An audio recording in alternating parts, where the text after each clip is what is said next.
Hello po sa inyong lahat mga ka-crypto. Ako po si Pinoy Crypto Trader at sa video na ito ay atin mong pag-uusapan ang tungkol dito kay Cardano.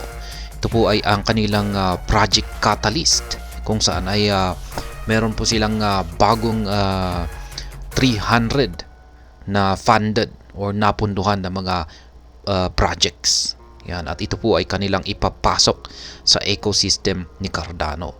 Kaya kumbaga nakumpleto na po ito or natapos po ito, ay magdudulot po talaga ito ng matinding impact sa presyo ni Cardano. Kaya po tinawag po itong Project Catalyst.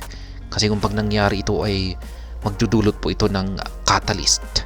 Yan, catalyst sa presyo ni Cardano. Kung saan ay talagang sasabog po ito. Ang dami pong projects niyan, 300 na projects. Kaya ayan, atin pong alamin yung kanilang karagdagang update sa kanilang project na ito. Pero bago po tayo magpatuloy ay nais ko lamang po munang bigyang linaw ang aking disclaimer kung saan ang nilalaman po ng video na ito ay hindi po ito isang financial advice. For education and information purposes lamang po ang layunin nito. Maliban po dito ay nais ko na rin pong magbigay babala na wala pong kahit anumang group chat ang Pinoy Crypto Trader. At ayan po mga ka-crypto, sabi rito ay in line with its growth initiatives, Cardano has extended an invitation to 300 projects to begin its onboarding process. Kaya ayan, si Cardano ay nag-imbita na po. Yan, siya po ay nag-iimbita. Yan, in-extend po niya yung kanyang invitation sa 300 na mga projects. Kaya ayan, ang dami po niyan. Na ito ay kanila na pong pwede na po nilang simulan yung onboarding process nila or ipapasok na nila ito dito sa ecosystem ni Cardano. Ayan, para maumpisahan na. According to the latest update, proposals from Sunday Labs to build a gummy worm protocol on Cardano were approved and funded with 100,000 ADA. Kaya ayan, yung latest update naman po dito kay dito sa proposals. Yan, proposals para kay Sunday Labs na gumawa ng gummy worm protocol dito kay Cardano ay na-approve na. At meron na po siyang pondo na umaabot po sa 100,000 na Cardano. Ayan, 100,000 na Cardano yung pondo po nila para maisagawa yung or ma-build yung gummy worm protocol na ito kay Cardano. Kaya yan, ang titindi ng mga projects ngayon dito kay Cardano. The gummy worm protocol will help reduce the pressure on Hydra, the dominant scalability solution on the Cardano protocol. Kaya ayan, itong si Hydra po kasi ay ito yung nangunguna yan or pinakamatinding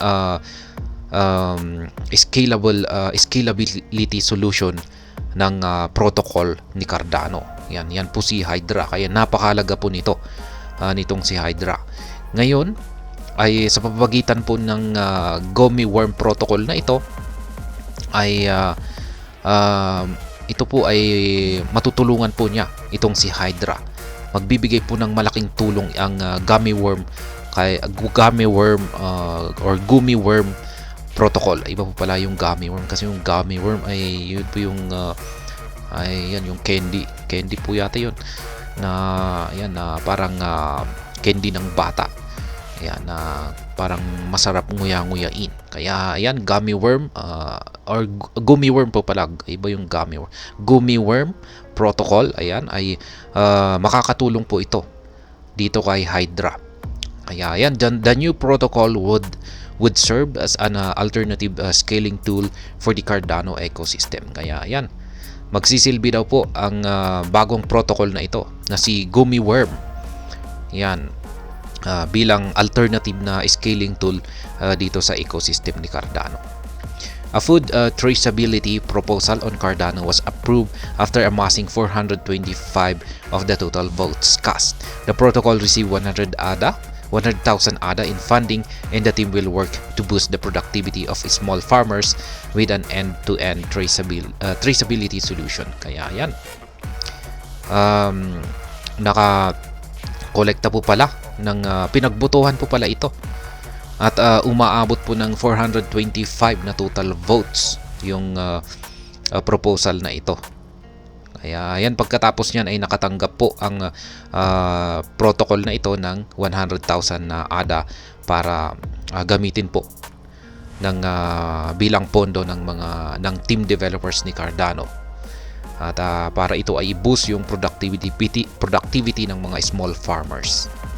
Other innovative projects also got the backing of the community and were funded with ideas ranging from Cardano-specific enhancements to real-world utilization. Ayan.